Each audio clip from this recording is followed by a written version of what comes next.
60 INPR department కూడా అమరావతికి బయలుదేరింది.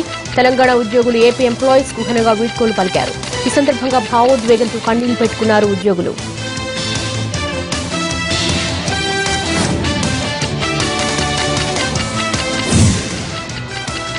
మైనింగ్ ఆదాయంలో తెలంగాణ దేశంలోనే మొదటి స్థానంలో ఉందన్నారు మంత్రి కేటీఆర్. 2015-2016లో 41% పెరుగుదలతో ఆదాయం 2,700 కోట్ల రూపాయలకు చేరిందన్నారు. గరుడ శాఖ అధికారులతో వీడియో కాన్ఫరెన్స్ నిర్వహించిన మంత్రి పనితీరును సమీక్షించారు. ఇసుక సామాన్యుడికి అందుబాటులో ఉండాలి అన్నదే ప్రభుత్వ లక్ష్యమని, ఈ విషయంలో అధికారులు జాగ్రత్తగా ఉండాలని సూచించారు కేటీఆర్.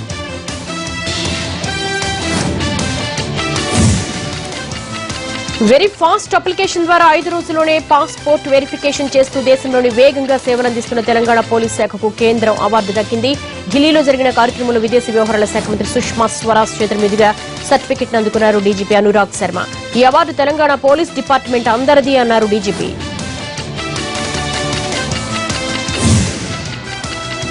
పశ్చిమ గోదావరి జిల్లా చాటపరులో ఆక్రమణల తొలగింపు తీవ్ర ఉద్రిక్తంగా మారింది. వైసీపీ నేత శ్రీలక్ష్మి, దెందులూరు ఎమ్మెల్యే చింతమనేని ప్రభాకర్ మధ్య వాగ్వాదం జరిగింది.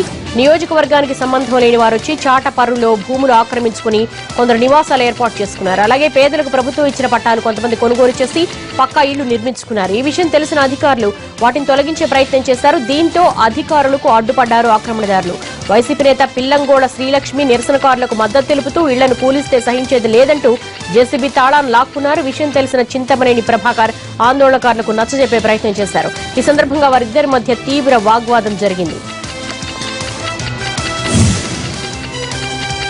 హైదరాబాద్ కూకట్పల్లిలో స్ట్రీట్ ఫైట్ కలకలం రేపింది. కాలనీ వాసులు, హాస్టల్లో ఉంటున్న విద్యార్థులకు మధ్య గొడవ జరిగింది. హాస్టల్ విద్యార్థులు రెచ్చిపోయి కాలనీ వాసులను చుట్టకొట్టారు. పోలీసులు రావడంతో పరిస్థితి సద్దుమణిగింది.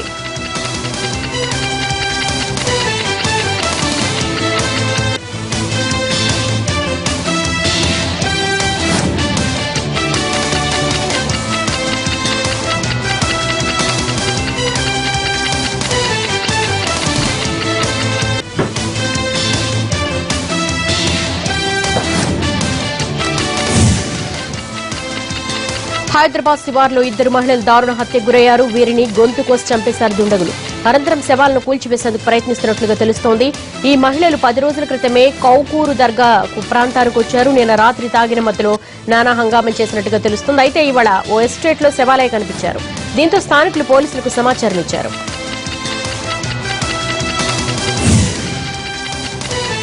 దుండిగల్ పరిధిలో ఆడ శిశువు అమ్మకం కలకలం రేపింది. అసలు ఆ చిన్నారి ఎవరు, ఆమెను కన్న తల్లిదండ్రులు ఎవరు, ఎందుకు అమ్మాల్సి వచ్చింది అని దర్యాప్తు మొదలుపెట్టిన అధికారులకు అవాక్కయ్యే విషయాలు తెలిసాయి.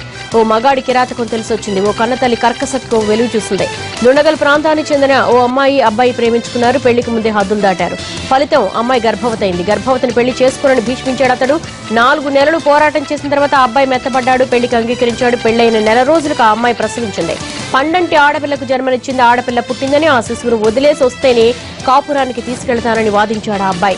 లేకపోతే ఏమాత్రం కుదరదని తెగేసి చెప్పాడు. నవమాసాలు మోసి కన్న కూతురు నమ్మేసి భర్తతో వెళ్లిపోయింది ఆ అమ్మాయి. అభోశుభం తెలియని చిన్నారి ఎక్కడుందో, ఎవరి దగ్గరుందో ఎవరికీ తెలియడం లేదు. ఆ నోట ఈ నోట విషయం తెలిసిన అధికారులు ఆ చిన్నారి కోసం గాలింపు చేపట్టారు.